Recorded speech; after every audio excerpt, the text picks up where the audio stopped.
What's up, everyone? Welcome to the podcast. I'm your host, Isaiah Copon. It's October 17, 2025, and this is Lift and Learn episode 144. In this episode, I'll talk about how to clean bulk the right way. This is the best way to gain muscle over time, so I'll teach you as best as I can how to do that properly and how to not go off the rails with that one. And then I'll talk about why the all or nothing mindset does not work, especially when it comes to fitness and health. Before we get into today's episode, I'll share what life has been like lately. Sometimes it'll be fitness related in some aspect. If you want to follow along, you can find me on Instagram at isaiah.copon or check out my website, isaiahcopon.com, where I offer personal training and coaching. The podcast also has its own page as well. That's at Lift and Learn Podcast. That's where I'll be posting short clips of the show. And now for today's episode. All right, welcome back. So now that High Rocks is gone and out of the way, I've been back to training a bit more bodybuilding style. My routine right now has like no body parts missed. I wrote the perfect program. I've been hitting abs and calves to start sessions, getting some trap work in, shoulder shrugs for days, and I was so sore my first few sessions back to the style of training. I did sleds a few times this week as well and went way heavier than the competition weights that I was working with. I'm working on new form with those and just working on pushing until my legs feel like they're dying, and I'm not stopping until I'm sweating and grunting my way through every set on there. So yeah, been up in the intensity for my workout days. Gonna continue to progress, get stronger, set myself up for the years ahead, I think I'll be sticking to a full body program for at least a few more weeks just because I'm so sore, even just doing 3 to 4 sets per body part in a workout. Probably because I haven't done it in such a long time. Even something like a seated cable row or a lat pull down. I did them for like 3 sets each and my back was so sore just from that. Or something like deadlifts, which I haven't done since, probably late August. That one had my low back pretty sore, even though I went pretty light this week. I even barbell squatted again for the first time in months, and that felt really good. Only did 135 this week, nothing crazy, but I'm just going to be building that up again, and it'll take a few weeks, but again, I'm always making sure that my form is still good on those. If I do decide to do a High Rocks event again, I'll make sure that my squats for those wall balls are still getting green lighted. I don't think that'll be an issue anyway, really. But yeah, training continues to be exciting. I did run twice this week also. I told you I'm going to try to keep that up even in the winter. Just got to figure out a way to stay warm during those runs. All right, so moving on from that, another tech update, 2 weeks in a row. I spent some money this week. I ended up grabbing a MacBook Pro off of Marketplace, just the M1 version from late 2020, but it has 16 gigs of RAM, so that'll be good enough for me for the next few years. I know the M5 version is... it actually just came out like yesterday, literally at the time of this recording, but I feel like the M1 will still be great for years to come, and I don't plan on doing anything super intense on the MacBook anyway, but I had to get the Pro this time around. I don't need the cutting edge or the latest tech to get done what I need to get done, so if I can save like over $1,000, I'll do it. I still have my MacBook Air from 2013, and that still works pretty well. Still lasts like 2 hours on battery, which is amazing since it's been chugging along for over 10 years now. I initially got that to start my studies for all this fitness and health stuff in 2013, so it's pretty cool that I can still use it every now and then, and I haven't even changed the battery yet, even though it's telling me that I need to. I mainly just do like Google Doc or writing stuff on there, so nothing too taxing. But I'm hoping this new Pro model, I can do some of the video editing on the go that I might need to do. And that's been a night and day difference compared to me using the iPad, even with the Magic Keyboard. I love typing on the actual laptop. I feel not as cramped now, and I get to work with a bigger screen. I love that thing right now. I'm still tweaking it, trying to make it more of a business-focused machine, so I'm trying to find apps that'll help me with that. And now I probably need some sort of like external storage as well. I do keep running into this issue on the MacBook though. I keep on trying to touch the screen. I keep thinking it's a touchscreen because I'm so used to my iPad. But that's a minor issue. And yeah, Apple literally announced they announced and released the new M5 like MacBook Pro and iPads yesterday. So I'm just not going to look at that because I'm not planning on upgrading and don't want to know what I'm missing out on. This is fast enough. And I also uninstalled Facebook and Messenger because I was literally scrolling on there for months trying to find like a perfect deal. So I found a deal, uninstalled those, and I have so much time back on my hands, you know? Moving on from that, I'm about to talk about it in the first topic today, but I've been eating good lately. Oh man. Canadian Thanksgiving just passed, so I actually ate out Saturday, Sunday, Monday. Good news is that I did get back to it right when Tuesday hit, so I was back on the grind. Even Monday actually wasn't that bad in terms of food intake. I hit my protein for that day and actually missed dinner since we had a late lunch at home. So yeah, I had some cake last weekend, like 2,000 calories worth. It was great, worth it. Went out to the keg with the fam also, which I guess is kind of like a steak restaurant. That's how I view it, but they all have different options. I had lobster that day, plus had a bit of dessert, that Billy Miner pie. Always amazing, always worth it. Don't even care. And yeah, I'm going to talk about this more in the fitness topics in a few minutes, but someone hearing this podcast might be like, oh my God, what kind of trainer is this? He doesn't even eat properly. But man, life's too short to always be restricting yourself from these foods. Keep in mind, the majority of the year, like the past 6 months, I've been going through a cut pretty much 90% of the time, and I made those sacrifices lately around dessert and all that. So this was my one weekend where I was able to enjoy a little bit, and then by the time Tuesday came around, I was back on the grind anyway. I was already meal prepped. Plus, I didn't miss any scheduled workouts on the weekend, so it's all good. No panic, just get back on track. I enjoyed the food, and now the mindset is back to being locked in. Continuing on the food talk, honestly, my meals have just been so elevated lately, especially in the flavor department.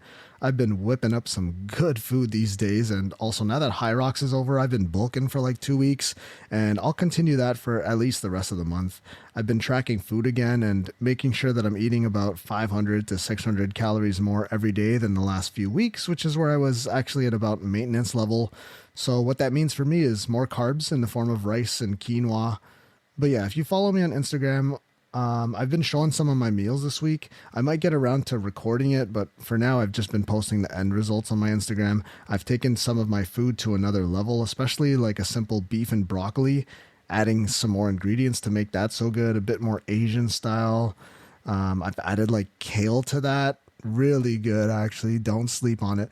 The chicken bowls, still a staple. I'm sure I talked about that before. No need to Uber Eats food to the house. I don't even do that. Plus, this vodka pasta I've been making lately has been so good. I'm going to make that right after I finish recording this, actually. Side of chicken breast there, of course. That one, especially when fresh, it's so good and has like a little bit of a spice kick that I actually enjoy. I do want to eventually record this stuff for YouTube, maybe Instagram, whatever. It's maybe a short form style video, but we'll see if I ever do get around to doing that. On to sports. I mean, hockey is underway. That's my favorite sport to watch, to actually sit down and watch. The Blackhawks lost a few games so far, but I feel like they're playing better than they did last year, so that's a good sign. I mean, they smoked that team last night. I think it was St. Louis Blues. They won 8-3. But baseball, that's been on just because of the Blue Jays. They beat the Yankees in the first round, but they've been struggling against Seattle this week. They lost the first 2 games at home. That was brutal. They won last night, so they're down 2-1. They got a game tonight. We'll see if they can claw their way back into the series or not. If I come on this podcast next week and say that the Blue Jays are in the World Series, this will be a comeback. Let's go, baby. We're fired up. I don't think that's happened since 1993, so I was 3 years old, but the offense is struggling right now. I mean, yesterday they did amazing, but we'll see. They just got to keep it going, Keep it going, please. Question 1. How to clean bulk the right way. Now that I'm pretty much in the off season, plus a bunch of my clients are as well, something we're all, or at least most of us, are going through right now is a bit of a bulk period. If this sounds like you, then the goal going forward here is to build muscle and boost metabolism. The thing is, we know this already. This is not new information, but how exactly we do this, that's what I want to talk about today. A clean bulk, of course, is different from a dirty bulk. That's where you're just eating everything in sight, all the sugar, all the sweets, all the food you've been missing out on that you couldn't eat during your cut phase or that you've been restricting yourself from because you were trying to lose weight. I've been through those phases when I was younger, and sometimes I start with a clean bulk, then towards the end I get into a dirty bulk and then just gain too much fat. This is something you need to try your best to avoid at all costs. First off, clean bulking is the way to go because you're eating things that are actually nutritious for you. Simply put, this is eating in a calorie surplus. The purpose is to gain weight. Think about zero point 0.5 pounds to maybe up to 2 pounds weekly. Personally, I like the 1 pound a week gain. That's like a sweet spot for me. Around there means you should be adding muscle mass if your workouts are being done properly and intense enough, and eating the right amount of food, protein, or just the right foods in general, really. So for this clean bulk to work, we're focusing on nutrient-dense whole foods, still high protein. The goal here is to gain muscle mass or lean tissue mass with minimal fat gain. So yeah, the scale might move, but we want the majority of the weight gained to be muscle. That's going to help you in the long run. The clean bulk is going to be better than the traditional dirty bulk just because it will result in better body composition if you do it the right way. Like I've mentioned already, it should help improve performance as well. Now, the dirty bulk could actually improve performance too, but there's a chance that eventually you'll start to feel sluggish just because of the foods that you're putting into your body. If you feed your body trash foods, you'll feel like shit too. I mean, it's pretty simple there. The clean bulk will be so much better for long-term health, less inflammation, better markers at your next doctor appointment if you visit there regularly. And you know what? It makes transitioning to the cut later on so much easier because you just alter the foods you're currently eating to slightly cut, as opposed to if you're doing a dirty bulk, you're having to cut out or change your whole diet. Like, it's unreasonable. And it makes it a lot more difficult, actually, is the real point there. Another reason why the clean bulk is superior is if we're talking about your long-term health and your body composition. As you put on the weight, you'll inevitably gain if you're really in a calorie surplus. If you're doing your lean bulk properly, plus training hard, the majority of the weight you put on should be muscle. Trust me, I've been there. When I was like 6 months deep into a dirty bulk, barely could walk up the stairs without my heart rate spiking. I was getting crazy back knee and my skin was just breaking out everywhere else too. This is probably like 10 years ago now at this point, or maybe like 8 years ago. I went through a crazy dirty bulk. Yeah, I don't advise that for anyone I speak to anymore, although that made sense when I was in my 20s, because yeah, I got super strong, but also pretty chubby too. I don't think you want that. So let's finally get to the how. How to clean bulk properly. I mean, to get started, you need to be in a calorie surplus. Simple. You need to figure out what that is for yourself. Everybody's different and unique here. I mean, you could use a calculator online and then adjust from there. Just don't take that number literally, like it spits it out as a fact. Like, that's not true because everybody's different and it's just a formula. You plug in a bunch of numbers. Like, it's not that accurate for you specifically. If your weight didn't move or went down, you know you need to add more food. And if your weight went up, maybe too quickly, then scale back the food intake. That's how you kind of figure out if it works for you, or how much you need to eat specifically for your body. And this is going to be completely unique to the individual. So the more information you track and write down, the easier this whole process becomes. You get to know your body a lot more if you're tracking your food. Once you figure out your calorie surplus, about 250 to 500 calories more than your maintenance daily, that should be a good spot for you just to start.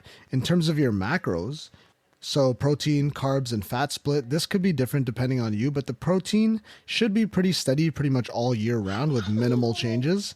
And I feel like that's the toughest Sorry, it's my daughter. And I feel like that's the toughest part of this whole thing, because getting in the proper amount of protein from strictly whole foods is something tough for almost all of my clients to get, even myself from time to time if I have a busy day. My strategy typically is to get as much as possible in my first 2 meals, so I'm not stressing about cramming in 100 grams of protein in the last few hours of the day. For protein intake, you should be getting or aiming for a gram per pound of body weight. So if you're 150 pounds, you should be eating around 150 grams of protein daily. Yes, a food scale will help with this process to at least get an idea of what you're eating. The protein you can fall a little bit short of, but it would be even better being maybe slightly above, or at least try to get there, but be around there and you'll be optimizing your recovery according to the research we've known like since time, like forever we've known this. In terms of fat intake, that should be at least 20% of your daily macro intake. This is important. I mean, I repeat, you do not want to drop it too low because that could negatively affect your hormones and even things like skin, hair, nails. So anywhere between 20 or even 25% to 35% of your macros and calorie intake should be coming from fats, healthy fats as best as you can, of course, and basically the rest will be carbs. This will be the highest one on a percentage scale, most likely.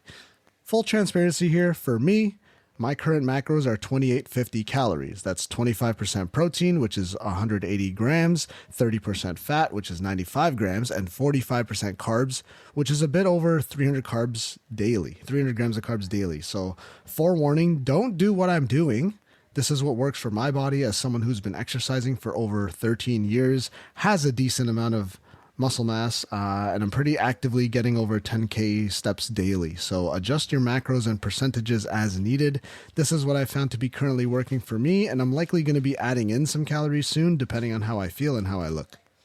In terms of what you're eating, to execute this clean bulk to the best of your ability, we're taking in whole foods, of course.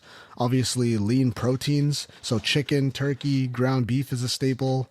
I like salmon or tilapia in terms of fish.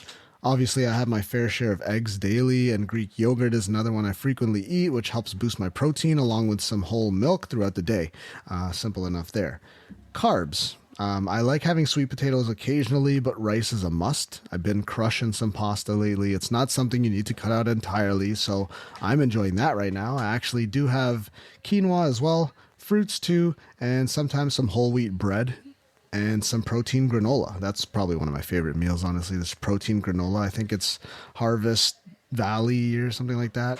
Those are the choices that are sustainable for me in my current lifestyle, so maybe that'll help you out as well.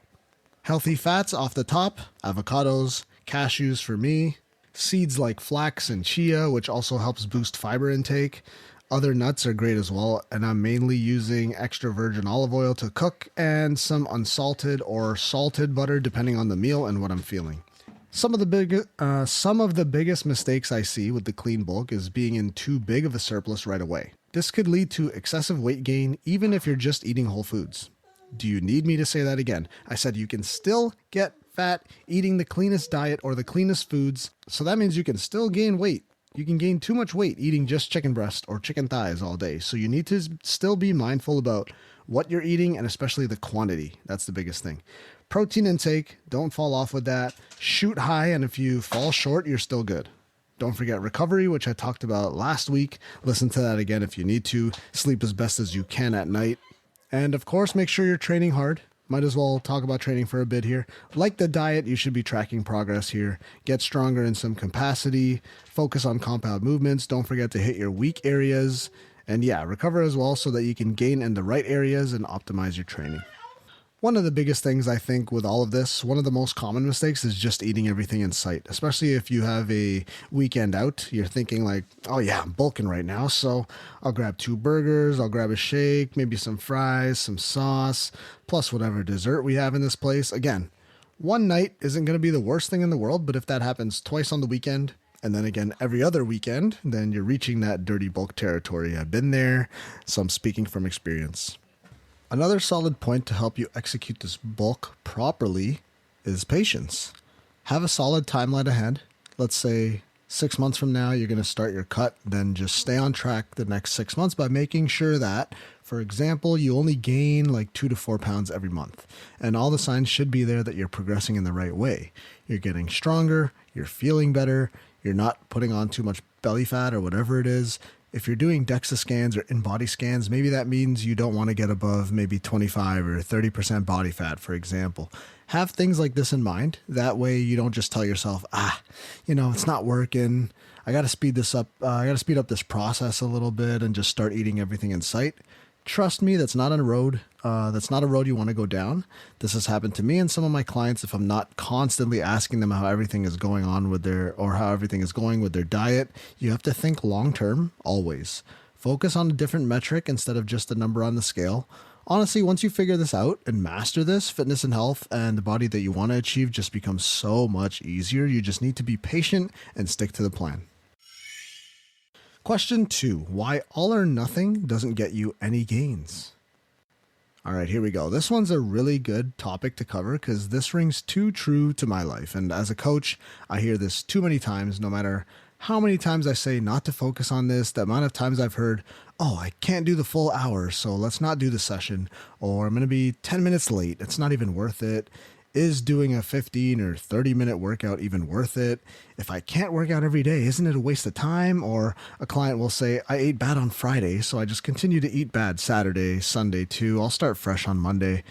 Man, if I had hair that I could rip out, I would do it. Hearing some of these things on a weekly basis, it just drives me crazy. And it might sound like dedication and being super focused on your goals, but it's actually one of the reasons why a lot of people don't see progress. Some people just think that you have to do everything perfect, and that's not true at all. If you follow me on Instagram, you'll know that I'm in decent shape and didn't get there by doing everything perfect. I mean, not even close. I skip workouts, I have some short workouts, I love eating out. I'll sometimes eat like quote unquote bad foods. And if you follow me, I do my best to show you most of my life, the good and the bad. If you want to succeed, you need to step away from this all or nothing mentality. It does you no good and could be stopping you from making the progress you want to make. I always talk about just taking baby steps, whatever you can do, even if that means just a few minutes of exercise, then just do it. Because you doing 5 minutes is better than doing 0. That will be much better in the long run. So yeah, doing something is better than nothing, and that rings true in all aspects of life, really. A lot of the times this happens at the start of the new year. So people are super dedicated for a few months, usually just a few weeks actually, and then they fall off. This is that all or nothing mindset. They come in the first week saying they're going to change their lives, work out every day, change their whole diet if they need to. And I get that a lot. If you're going to the gym for a few weeks, then disappearing, that's actually a lot worse than doing just a little bit every week for the whole year. I mean, this is obvious if you really think about it. Same thing I said in the last topic when it comes to diet. Not to mention, going from doing nothing to going too intense or too much frequency right away is going to completely shock the body, and it makes it that much harder to stick to, because you'll think to yourself, damn, this is what I have to do every single day or every single week to see progress. And then you think to yourself, nah, this ain't even worth it. It makes it nearly impossible for you to maintain. That being said, there's also no perfect workout that'll get you the results you need unless you actually enjoy your program and do it long term. Perfectionism is not going to work. That's the enemy of consistency, and consistency beats intensity. For example, training 6 days a week for 2 weeks, 12 workouts, and then stopping.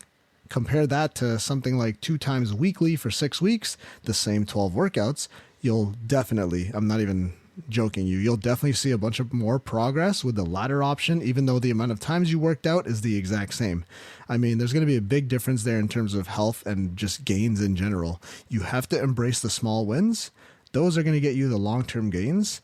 I've learned this now, having a daughter. Anytime I get to work out, even if I'm just there with her doing some push-ups in the living room, it's better than nothing.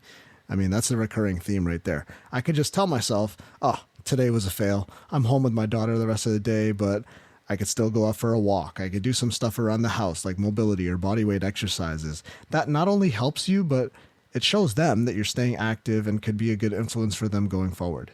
The good thing these days is that my daughter is pretty much independent, so she can actually play by herself for like an extended period of time. That helps a lot, but still finding that balance between doing something for me and also playing with her are something I'm constantly thinking about. When you get away from this mentality, that's when you'll see your body start to progress in the way you want to. Those small wins over time, that's the key. It'll help you get this snowball or this domino effect going on in your life. Your body barely even notices if you ate bad one time. I mean, you might have noticed that for yourself, but if that turns into like 3 or 4 cheat meals, that's where it starts to become an issue. Instead, you have that meal and then just get back on the wagon and start as soon as you can again with the homemade, whole, proper meals, ideally the next day. It's going to sound cheesy on here, but instead of thinking about all or nothing, it's actually probably a slightly better way to think about it. Instead, think about doing all or something. I mean, yeah, some days you'll be perfect on whatever you're focused on. Okay, I got good sleep. I ate good meals, hit my protein intake, got my water intake today, plus my steps are great, like over 10,000, whatever it is. Okay, that's just one day. I mean, the next day you might not check all those boxes. Again, that's okay, but at least you try to do something as opposed to throwing the majority of those check boxes out the window. I hope that made sense. Having this low barrier of entry into improving your health makes it so much easier to stick to it long term. Again, I said it earlier, you have to be patient, lay out a little timeline for yourself, stick to the plan. These are lifelong practices. That's what you need to think about. If you do it to a T, more often than not, you'll get the results you're trying to achieve. Nobody's perfect, and the good news is that you don't have to be. Perfect is boring anyway. Mindset shift. This is going to be so important here. You have to reduce the obstacles that are in your way. So instead of dreading going into the gym for 2 hours, why don't you just plan a workout routine where you're only practicing a few movements that should only take like 15 or 30 minutes. That can make you do more because you're already in the gym and you take that as a win. This could help keep up the consistency because you realize, it wasn't that bad actually, and your body won't feel wrecked after. Key movements here obviously would be best. Think about doing the best like bang for your buck exercises. Think about long-term progress, not just thinking about losing 15 pounds your first month and then if you don't get there, you just give up. Stick to it long-term and see what actually happens. Training will be a lot easier if you just give up the perfectionism because that rarely is the best case scenario. Patience and consistency is going to beat the best workout that you can do for 2 weeks and then fall off. And that concludes episode 144 of the podcast. Thanks so much for tuning in to the Lift and Learn podcast. If you enjoyed the episode or the podcast as a whole, it would mean a lot if you left a review on Apple Podcasts, Spotify, or wherever you are listening to this. Don't forget to hit subscribe so you never miss an episode. New episodes are currently being released on Thursdays. You can find me, your host, on Instagram at isaiah.copon or visit my website at isaiah.com. If you want to follow the podcast itself, head over to Instagram and look up at Lift and Learn Podcast. Thanks again for listening. See you next time. Free audio post-production by alphonic.com.